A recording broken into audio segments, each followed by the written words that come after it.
Hello. In today's short video, I'm going to teach you 5 ways to create tension in your writing, and we're going to be using an extract from Michael Crichton's Jurassic Park. So these are the 5 things: how to vary your paragraphing, in particular having really short paragraphs, how to use contrast, personification, that's where you give things that aren't human characteristics, polysyllabic, which means many syllables, so words with polysyllabic syllables, many syllables, to slow down time, because that's going to increase tension. And then the alliteration and use of harsh sounding consonants, and the harshness itself ought to create tension for you. Right, here we go. So, Tim found the silence chilling. So we have a short sentence for effect here. Many of you, I know, are taught by your teachers to say it creates tension because it's short and snappy. But frankly, that's a bit rubbish as an explanation goes. The key thing about a short sentence is the dramatic pause here and the gap. It literally takes more time to get to the next paragraph. Now that's only worth it if what you've written is worth focusing on. So here we've got some sibilants with silence, and this is creates an effect of a sinister mood. It's a bit like a hiss, and you'll see that a bit later in my later videos. And the idea that the silence is chilling is a really powerful one because it introduces a new sense, that feeling of being cold. The velociraptor was 6 feet tall and powerfully built, although its strong legs and tail were hidden by the tables. So here we've got an interesting contrast here. Instead of describing the animal as large, he's chosen a description that makes it sound human. 6 feet tall, there's some personification there, but it's also a really effective contrast to Tim, because Tim is probably the same size, and Michael Crichton's being really clever here. He'll constantly refer to the velociraptor in ways that are human, that make him seem like a match for Tim. And what's crucial about this is that he's going to use it to help us think that Tim might survive, despite the fact that he's up against a much more powerful enemy. That power is revealed here with this adjective, powerfully built. Through its strong legs, he picks up the idea there as well. So this animal, this creature, is human-like again. That's how you describe a human, powerfully built and with strong legs, and probably more powerful than he is. Tim could see only the muscular upper torso. Now we've got a description which is more like a boxer. Torso is definitely a human upper body, and the personification again pits the velociraptor against the human Tim in physical terms. The 2 forearms held tightly alongside the body, and this again is like a boxer. It's the sort of stance that you'd have if you were defending blows, or if you were about to unleash a punch.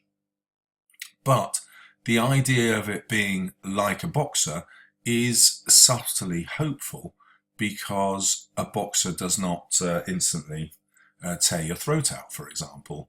And so again we have this possibility that Tim might succeed.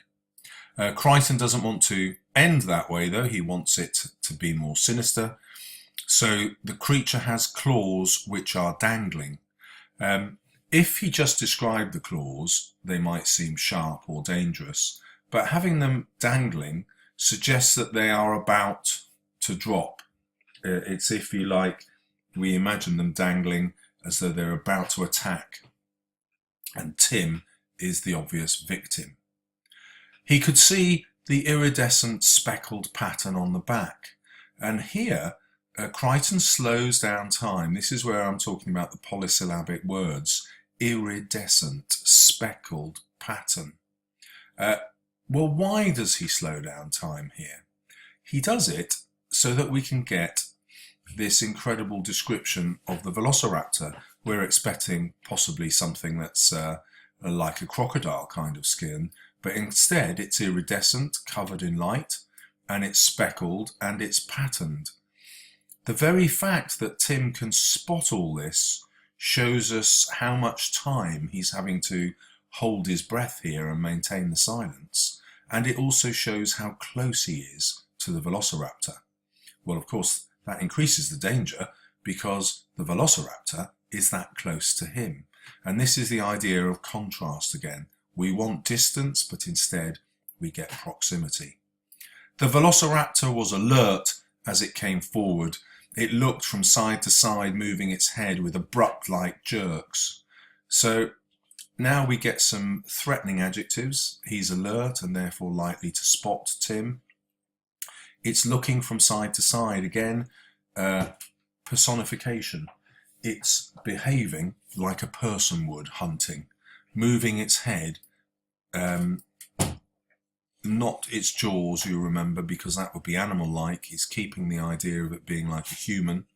And then we get the use of consonants, abrupt, bird-like jerks. The alliteration here on B and B is harsher, as is the repetition of the K sounds in like and jerks, and this increases our sense of unease and our feeling that the threat is imminent. The head also bobbed up and down as it walked, and the long straight tail dipped, which heightened the impression of the bird. Well, now he changes pace and almost gets us to relax. It's not so dangerous. It has a long straight tail. It's not particularly sharp or dangerous, is it? The tail isn't doing anything dangerous. It's just dipping up and down. It's not sweeping side to side. And it's like a bird. Nothing to worry about then. But this is where he uses that short sentence paragraph again. A gigantic bird of prey. And the idea here of that single sentence is to change our perception. He introduces contrast again, look, and the bird of prey is a hunter, and it too is silent. You remember that's how our extract started. That's what Tim was doing. He was trying to be silent, but now we find the animal itself is contributing to that. It's matching him and perhaps outwitting him. And the fact that it's gigantic increases the threat. So there you have it. I hope you found that useful.